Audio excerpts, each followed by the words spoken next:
Hi, loves. Let's try this again. So, today I am doing episode 7 of Sync In Sessions.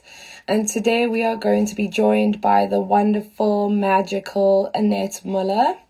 And she's going to be chatting to us about the Wild Woman Way and how we can really return back to that intrinsic relationship, that intuitive relationship between us and our bodies, us and the earth, us and the plants, us and the animals. And yeah, she's going to be speaking to us about her beautiful new brand, Wild Nettle. I have one of their infusions over here with me, which I am actually drinking.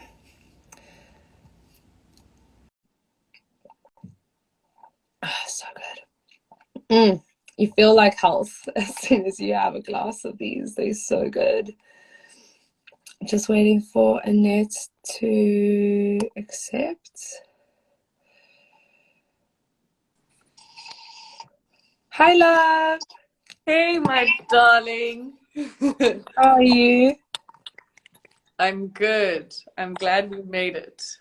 Yeah, me too. I was just telling the people because I'm just drinking some of my red clover and just like one sip of this and you feel like a picture of health. It's just, yeah, cheers, bitch. Cheers. So good. What are you drinking? Mm. I'm drinking hibiscus today. Hibiscus infusion. Yeah, because I'm in a very chill. We have some leftover from the ritual event, and hibiscus lasts like 3 weeks because it's got natural citric acid, so it has its own natural preservative. Oh, cool. Yeah, so it's really great. It's actually great to mix with red clover because then you can preserve your red clover as well. So it's Oh, interesting. mm, Awesome. So, today I really want to chat about something that I know you're super passionate about, which is the Wild Woman Way, and just returning back to that instinctual, intuitive relationship, not only with ourselves and our own body, but with the earth and with the plants, and how we can use the earth as a foundational support structure for our own healing and for our own embodiment of our healing journey. Maybe you just want to mm. talk to us a little bit about that.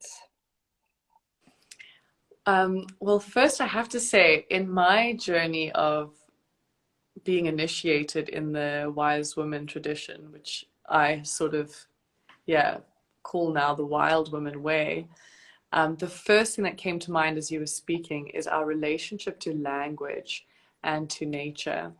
And Mm, I remember being on the farm in upstate New York, and my witch teacher saying to me, please don't ever use the word use of the plants. We don't use plants. We communicate with plants. We work mm, in unison. So I've slowly had to kind of decolonize my language and being very aware. I always refer to all the different weeds as she. Each weed on the mm, canister is a goddess. She's got her own illustration. So just that subtlety in language, because unfortunately the English language is very objectifying and dominating, yeah, dominating and yeah. extracting. And so, yeah, that's just an invitation. I feel like before we go in, just understanding that, yeah, everything that I'm kind of creating with Wild Nettle is a joint experience of me and the weeds and me learning from the Mm, weeds and very much, yeah, taking it really slow. I think that's a big lesson because for myself, a lot of people are like, how do you know about plants? And I really only know very deeply these 5 allies that I have on sale because I've taken years to cultivate a relationship with each ally because nature is very slow and mm, she's the biggest teacher in that we so much in a rush in our culture. mm, And I think, yeah, the wild woman and wise woman way is about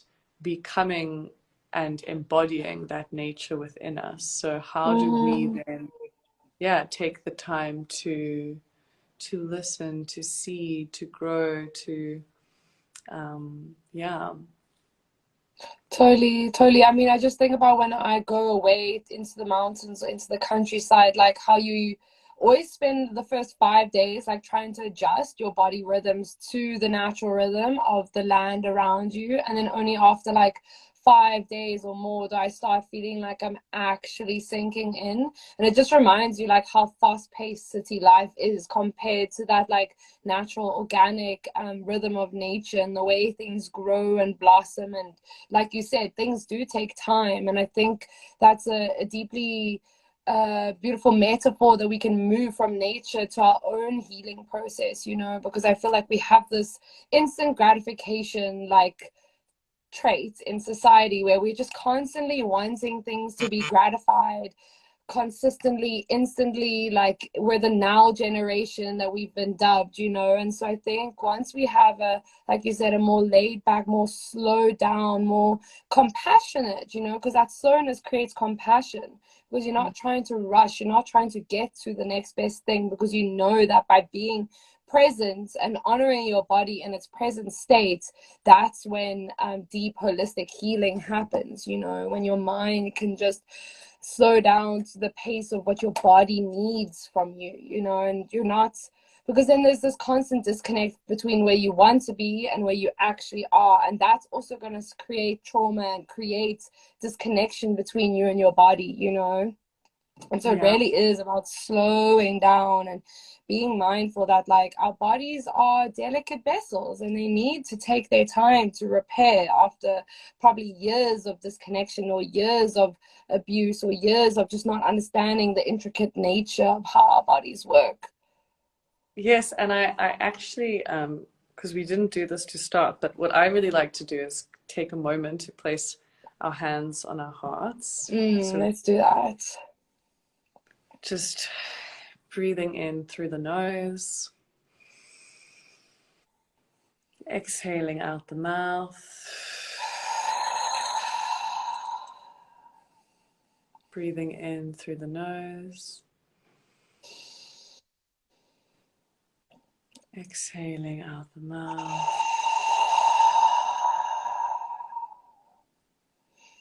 And last time, inhaling through the nose, just meeting each other in our heart space. Something that's so simple that I often do to actually be in that slowness is to literally Mm, place my hand on my heart. You know, in any moment of the day when you're feeling overwhelmed or chaotic with all the to-dos, just like feeling your heart, feeling your heartbeat, coming into sensation so we can really listen.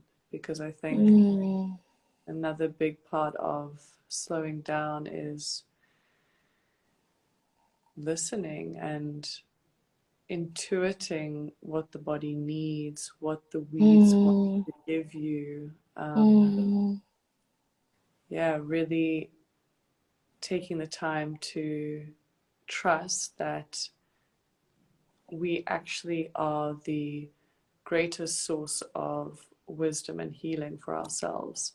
And mm, ultimately, the wise woman way is putting the power of healing back into the hands of the people, back into the mm, simple remedies of making your own medicine, of cultivating a mm, relationship with the wild plants that surround you, because all the weeds that we work with are abundant and they grow everywhere and you can forage them mm, yourself.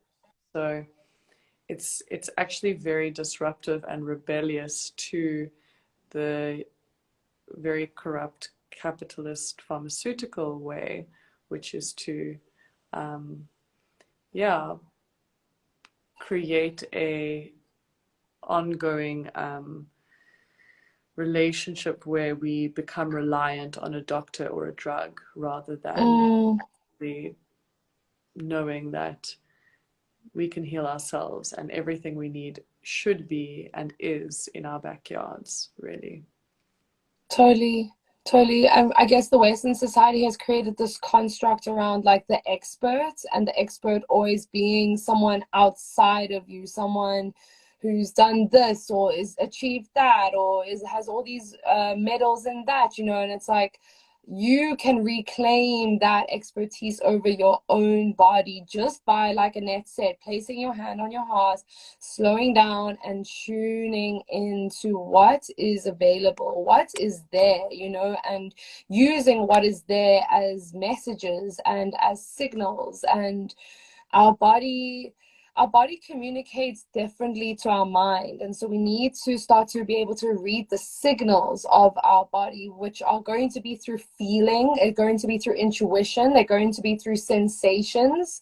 And those are going to be different messages to our mind, sending us those messages. So really becoming literate in the language of your body is such an empowering tool to give yourself, to be able to slow down enough to become your own best healer, your own best doctor, your own best empowerer, because you know your body better than anyone else, and no one is living your subjective experience.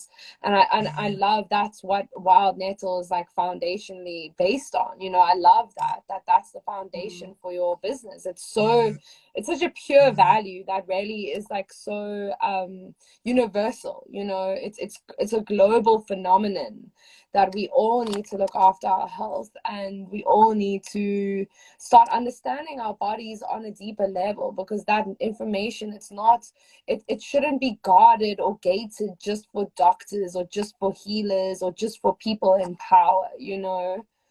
Yeah, yeah.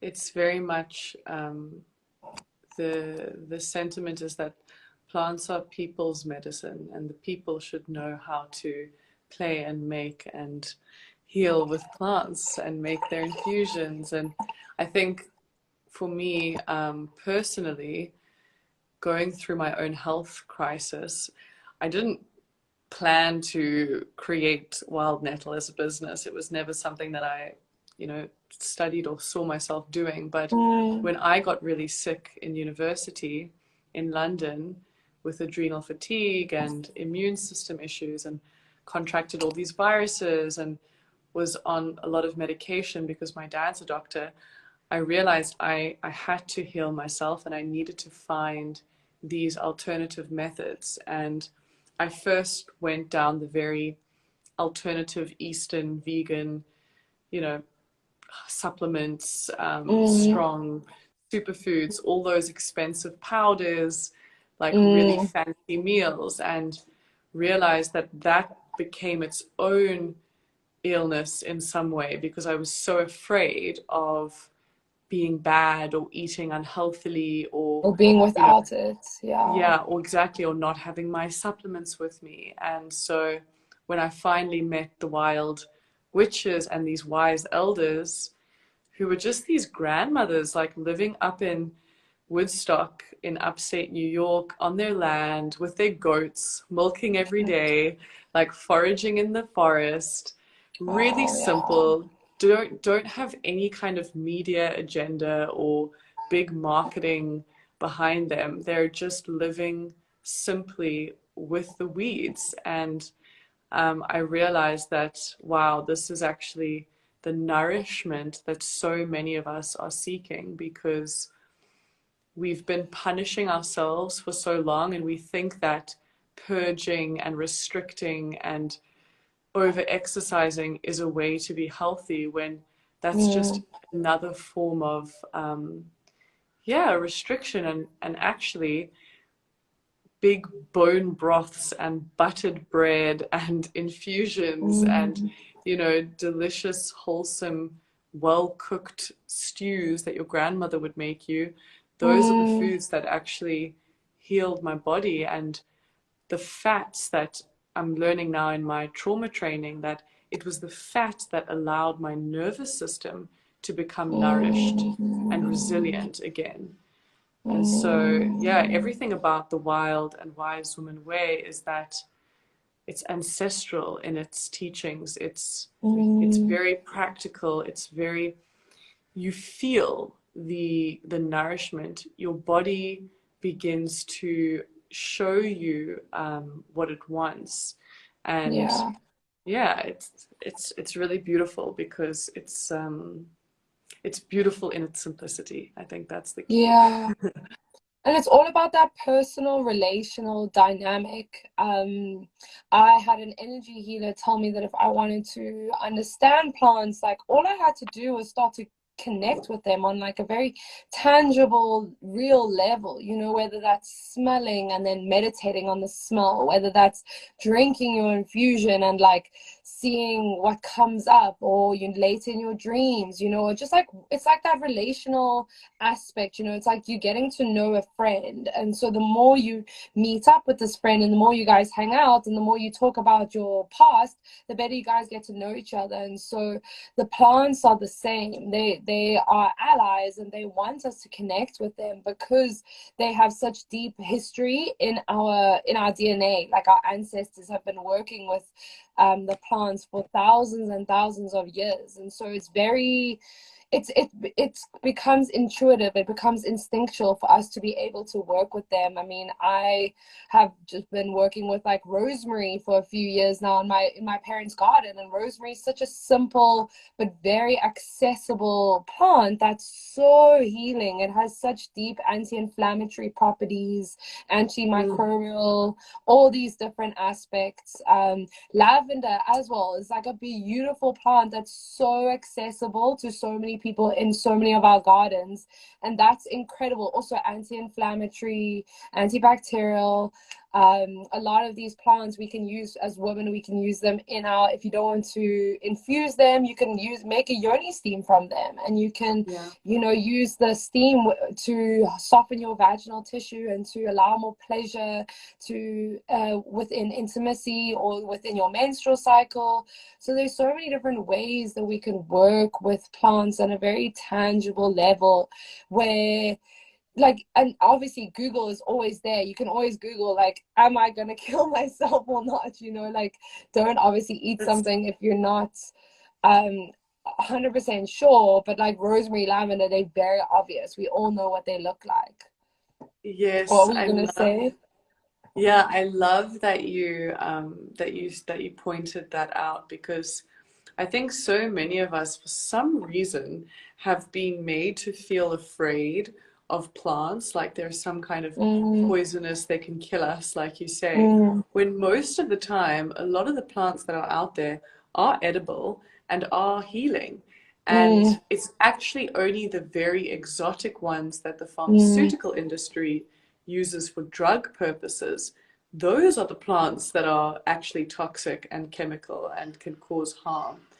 But the common plant that lives in our gardens and parks and forests, they are nourishing and nutritive. And it's because we've become so disconnected, we strangely actually trust a plant packaged in a pill form rather than the natural plant the that actually raw. lives in our gardens. Yeah. And as you say, turning to the common, you know, herbal aromatic plants, the mints, the lavender, the rosemary. We don't need to know these complex, you know, exotic plants that come from other places. The best way to connect with, yeah, with the healing medicine of herbalism is to see what's in your vicinity, and then, as you say, Mm, develop a relationship simply by spending time and playing and interacting. experimenting. Yeah, totally. Like I remember as a kid going in the garden making like George's Marvelous Medicine just from like all the plants I would pick, and like that's how I always knew I was a witch, because I used to do that shit as a kid, you know. Flower But soups, like just yeah, putting the soup in the exactly. soil. Exactly. And so it's very accessible, and you should just try to try to experiment. I guess what Annette and I are saying is this all is an experimentation process, and you're gonna find like what works for you and what doesn't work for you. And that's why what Annette has done with Wild Nettle is so amazing, because it makes all of this so much more accessible to the general public. because yeah, I wouldn't know where to get red clover from if it wasn't for this bitch. But Mm. you know, like that's what we need. We need people who are like, hey, let's point you in the right direction. I want to Yes. ask if you could quickly just speak about why we are missing so many micronutrients and about the soil and our farming practices. If you could just kind of give a bit of context to that. Yes. So the main reason that I work predominantly with wild weeds and wild plants is because a lot of the cultivated plants, like our spinach and kale and all the vegetables and fruit that we buy from supermarkets or even, organic farms, because of the agricultural practices, those plants have been genetically modified to be brighter and bigger and pest resistant, and the soil has been depleted because each year that crop strips the soil and then they have to put in chemical fertilizers. So a lot of the topsoil in most farms currently around the world is dead. It's lacking Mm, natural minerals, and it's certainly lacking these trace micronutrients that a lot of our guts are missing. So when you go to a weed or a wild plant, they're grown in forests, in mountains. They've never been cultivated by the way that we cultivate other plants. So they're free of genetic modification, they're free of pesticides. You can guarantee that you're going to get a plant that has all of its original micro makeup intact. mm, And so when you then consume that weed, you're also consuming the genetic coding of an mm, ancient plant that mm, has the ability to survive over centuries and centuries. And this actually links to your earlier point. Honestly, when I started drinking weeds, it's like the codes in the weeds, because again, everything is like vibrational and frequency. mm, There's DNA in mm, plants. When you consume something, you're taking in that coding. I feel like once I started drinking the weeds, it's like the ancient witch inside of my DNA, in my ancestral lineage, woke up. And it was like suddenly all this knowledge came back, all this kind of deep understanding of nature, because now I'm wow. actually communing on a literal like ingesting way with this Mm, part of the wild of and I feel and I see for so many people, as soon as they start getting these minerals back into their system, it's like all of the ailments that our current society deals with, chronic stress, anxiety, depression, a lot of these, the underlying cause is a certain deficiency in a particular mineral. You know, could be zinc, could be calcium, yeah, could be vitamin, yeah. and just by drinking these infusions daily, like you really have to drink them like you would your soup or your juice or your tea, you're going to start replenishing that deficiency that almost everybody currently is facing. Mm, mm.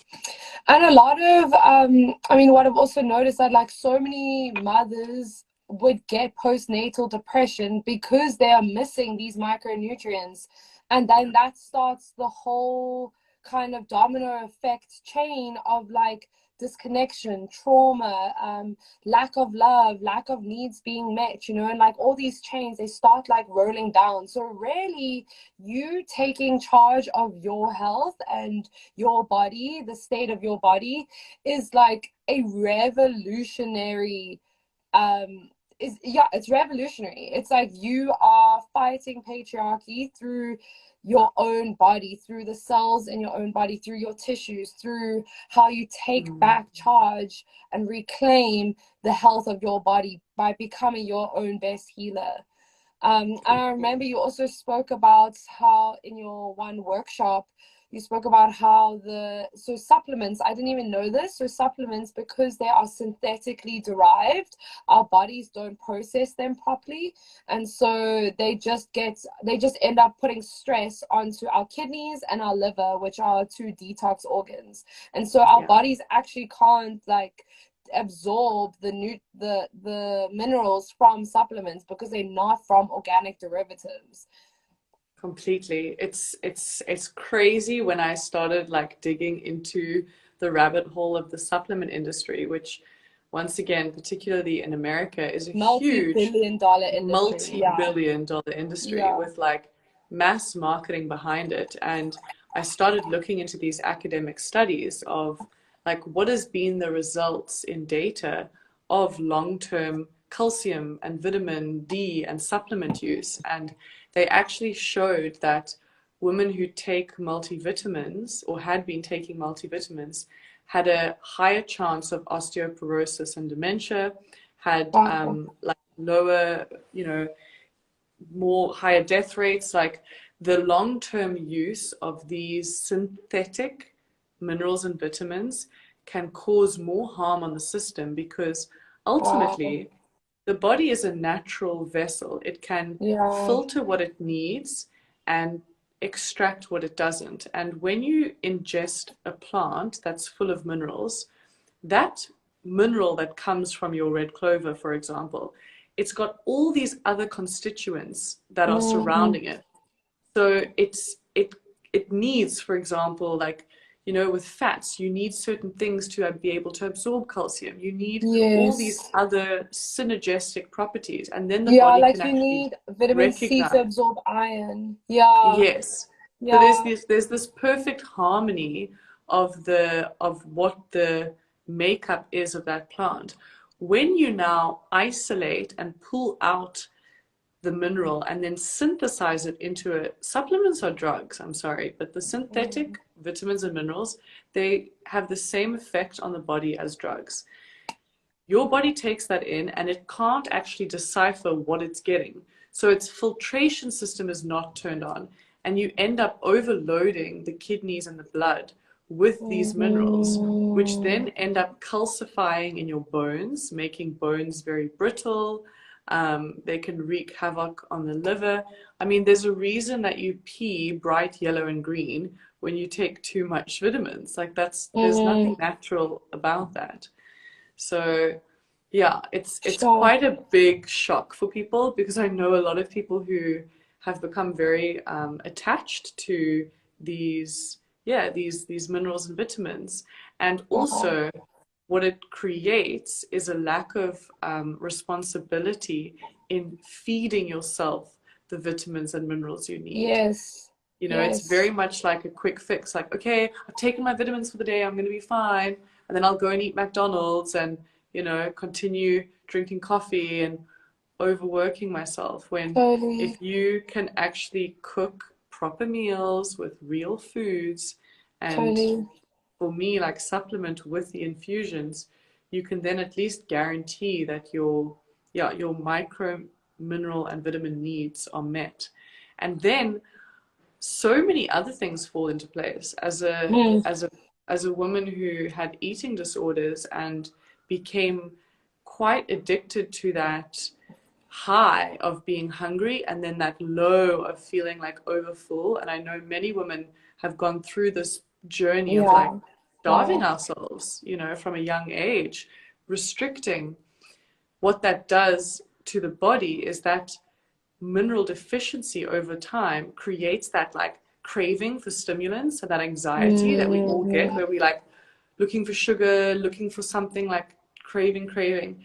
So when your minerals are finally replenished, that anxiety around food, that like, you know, extreme tension and what do I eat? Where do I eat? Like chaos yeah. really Yeah. starts to dissipate, and you can actually eat your food from a present and very calm state because you know that your mineral needs are already met. So Yeah. it's also Wow. very healing for eating disorders. Yeah, totally. And then you actually end up not having those cravings anymore because when you have cravings, your body's just trying to get like some sustenance, and but basically you crave sugar because you want that dopamine spike. but Mm. that's like so insignificant and it doesn't last long. So it's like always going to lead you back to where you started, and it's kind of like a self-perpetuating cycle. And that's Yeah. what's so empowering about working with plants, nourishing yourself with weeds, and just taking back control over your diet and what you eat, is that you start to realize that it like starts to filter throughout your whole life. It's not just about the food. It's not just about your nutrition. It's not just about that. It's like that everlasting foundational level of health. And from Yes. there, you're going to be so much more, like, think about, Annette was speaking about these plants being so resilient. Like, of course, that resilience is going to come into your body, and you're going to feel more resilient and stronger, and like just have that strength to tackle, the deeper work, to go deeper into the childhood trauma, to go deeper into where these eating disorders coming from, where's this like unhealthy relationship with food coming from, and like you have that foundational Addictions. strength. Yeah, Yeah. addictions, whatever you may be dealing with, childhood traumas, sexual traumas, whatever you may be dealing with, if you aren't feeling resourced, like deeply resourced, deeply nourished, you're going to not feel like you're strong enough to tackle this deep work, which unfortunately every single person on this planet needs to do, because we're all being placed within the same patriarchal, capitalistic, toxic context of a society. And so the more we have this foundational strength, the more we can feel adequate and prepared to do the deeper work and to go deeper and to not shy away from, all these deep topics.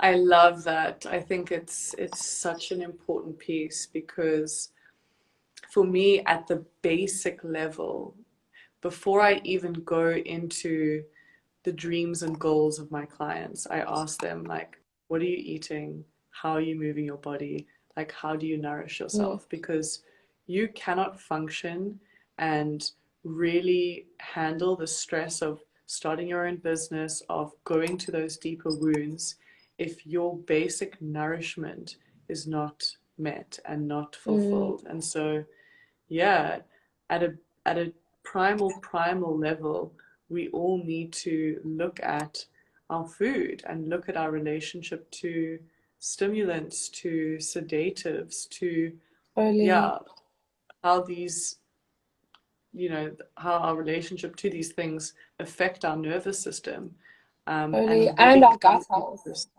and our gut health, yeah.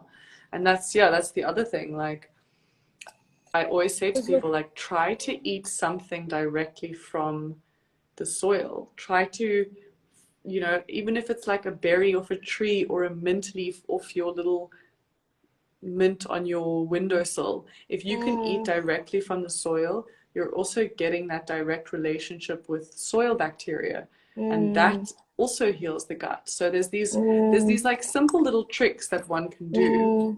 And I'm doing a workshop in Cape Town, um, on the 11th of June, where I'm going to speak to a lot of these things and do some infusion tasting, Amazing. experimenting. So if people want to Amazing. learn more, they can come. Yeah. If any of my followers are not following Annette, like, what are you doing? Please just go follow this woman. She shares so much wisdom and hosts like regular workshops and stuff in Cape Town. So thank you so much for this live. I would love to do a part two, because I Mm. also recently started eating meat again, and I would love to talk about your perspective on that and that deeper level of nourishment that, especially as women, our female bodies need. So this has been so deeply formative and fun. So thank you, Annette, for your time, and we will connect very soon. Much love, darling. Bye. Lots of love. Thank you, everyone. Bye, everyone. Thank you.